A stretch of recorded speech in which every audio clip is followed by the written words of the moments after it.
Good morning, everybody. It's Natalie coming to you live. And I just woke up.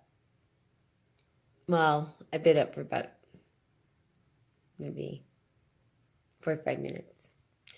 But I don't work today. So I rolled out of bed, made some coffee, and I'm coming on here later because I slept in just a bit, probably like an hour.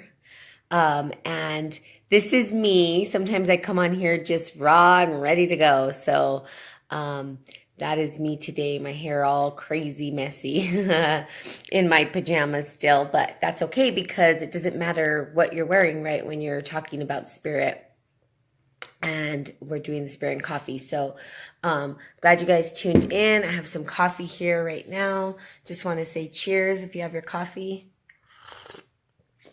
Good morning, Stanley. Good morning, Angela, Tom, Katrina, whoever's on here, Brayden.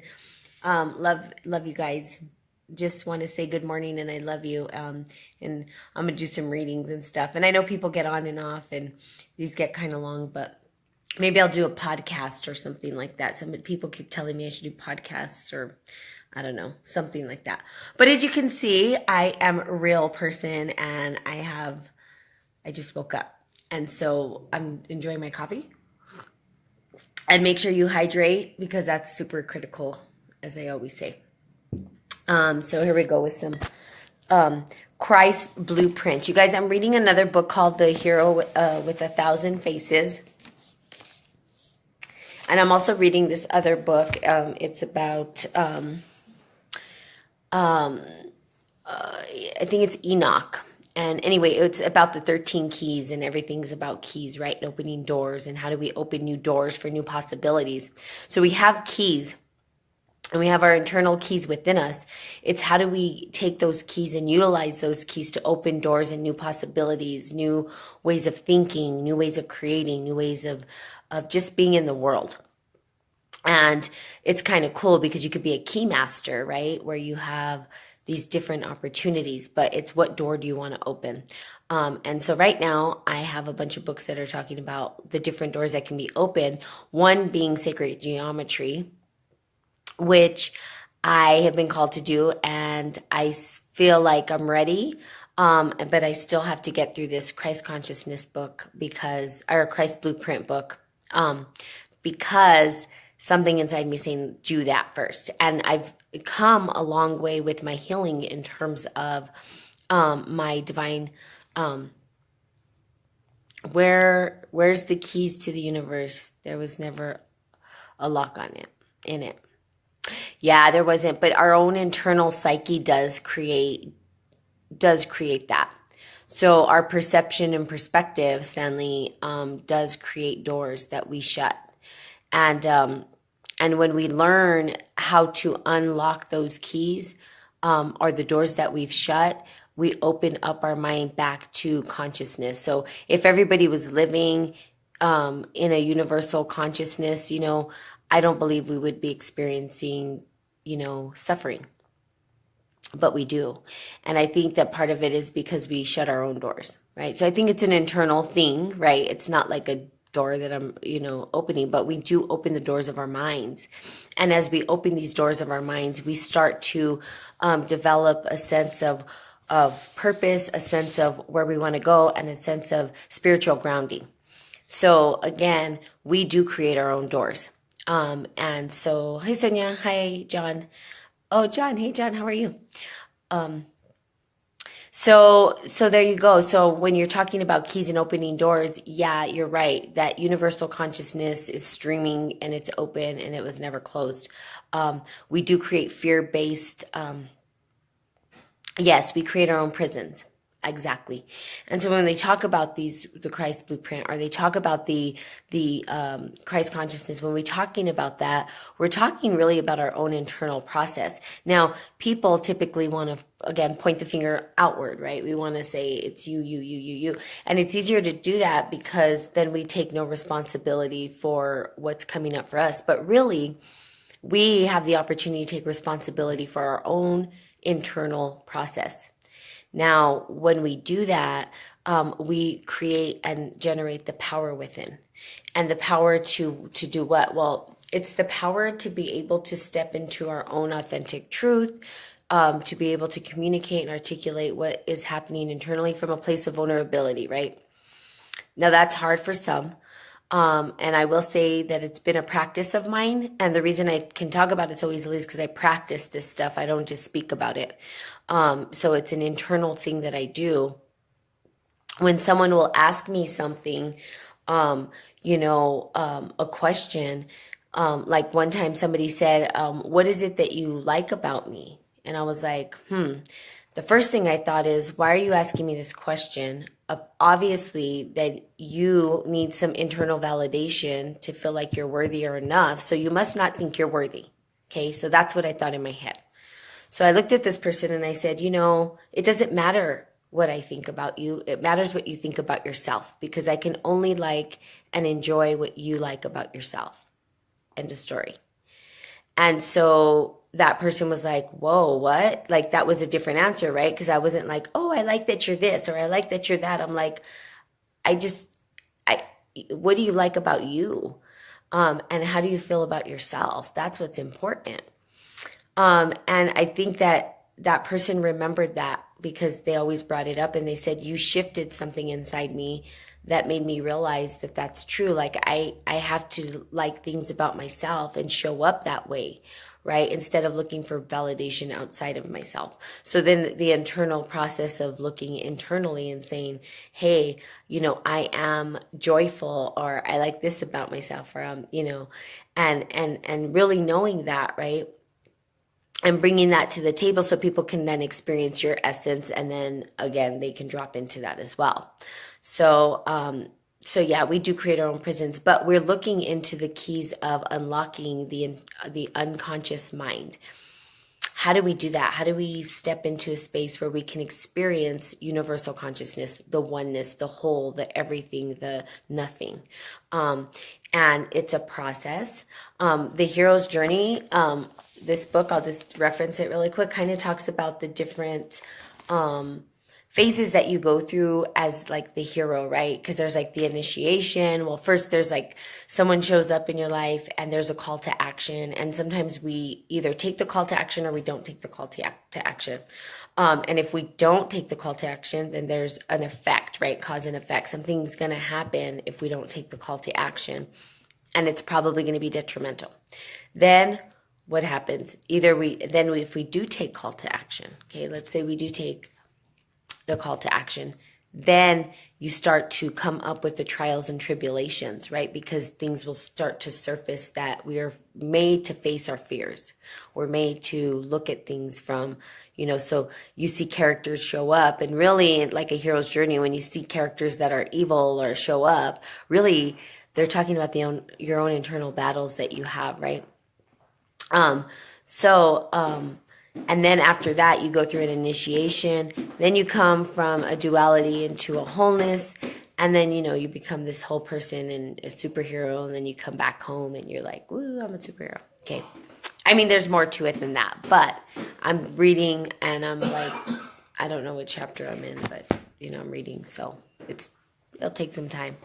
But, so the Christ blueprint. Good morning.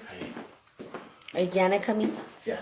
Okay. How long do I got? I don't know, 10 minutes, maybe 5. Oh, okay. Got 10 minutes. 5 or 10 minutes, you guys. That's because I got up later because I'm not going to work. Because it's President's Day. Thank you, President, so that I can take off work.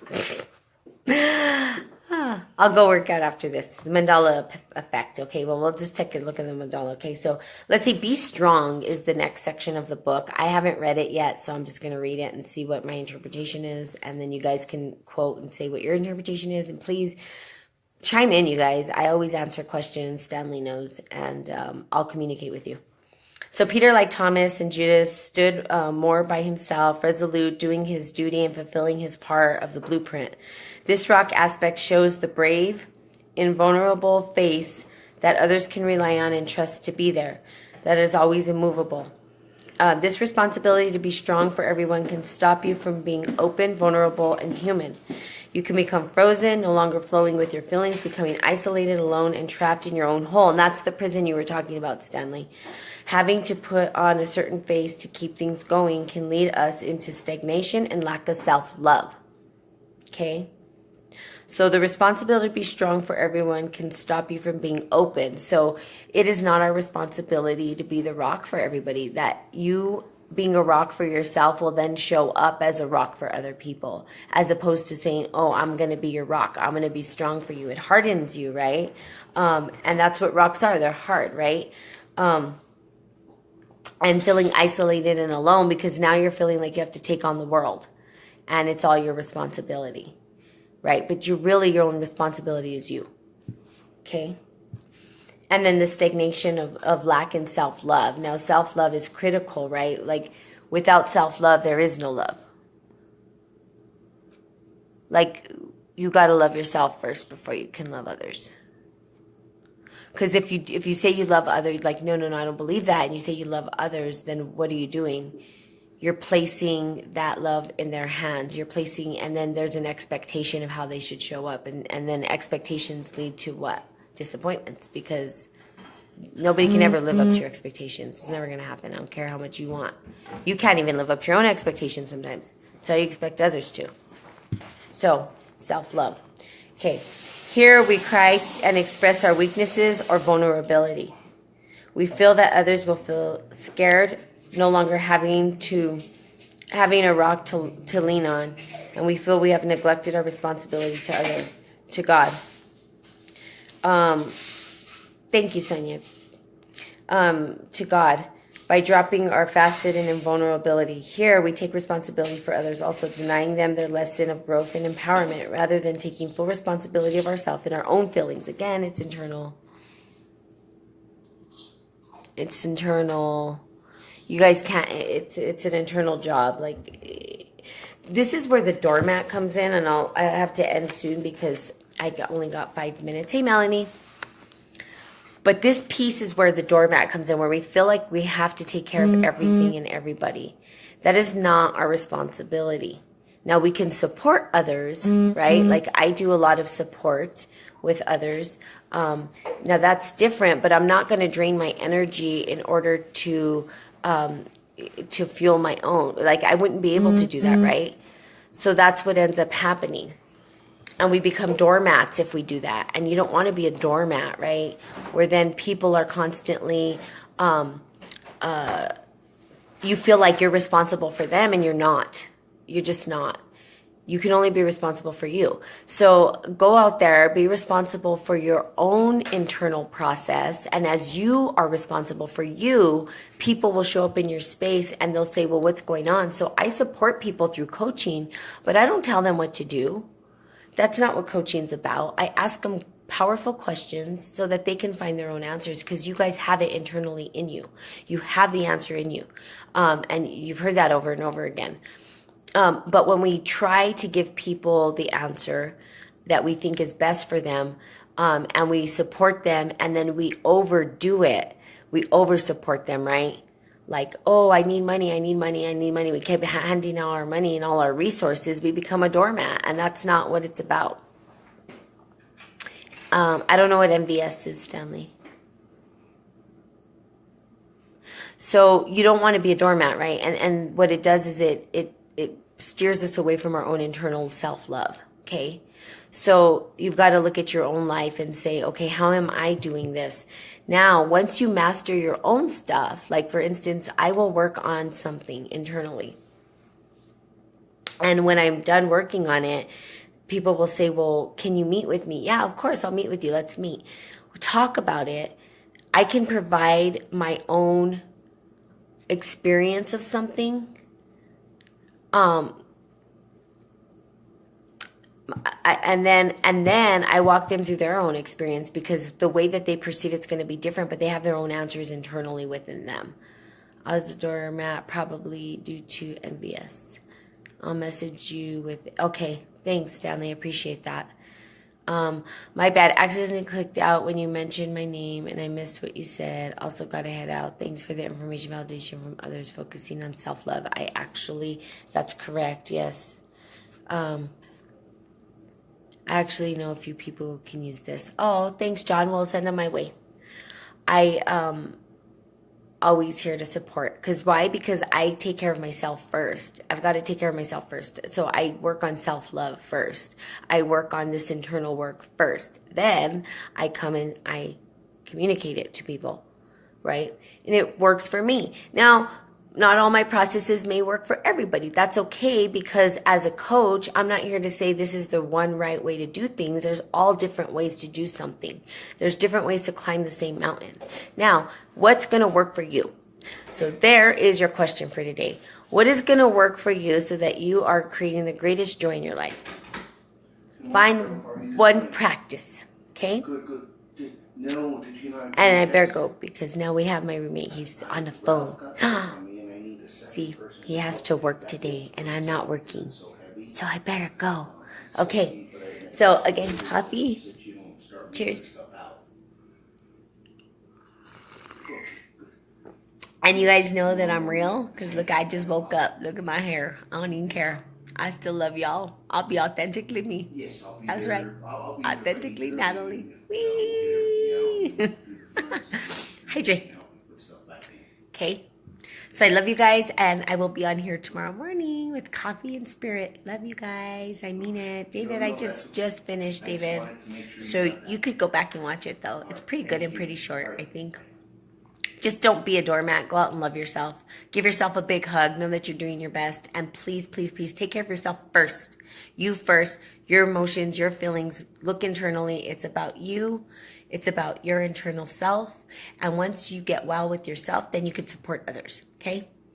And seek and ask questions. Make sure you're asking questions, right? Not giving answers to people. Because when you give somebody a question, you put them in a position to start to internalize and question their own internal self. They have the answers within them. So let them find it themselves. Okay, that's it. Love you guys. Mean it. Have a great day. Bye-bye.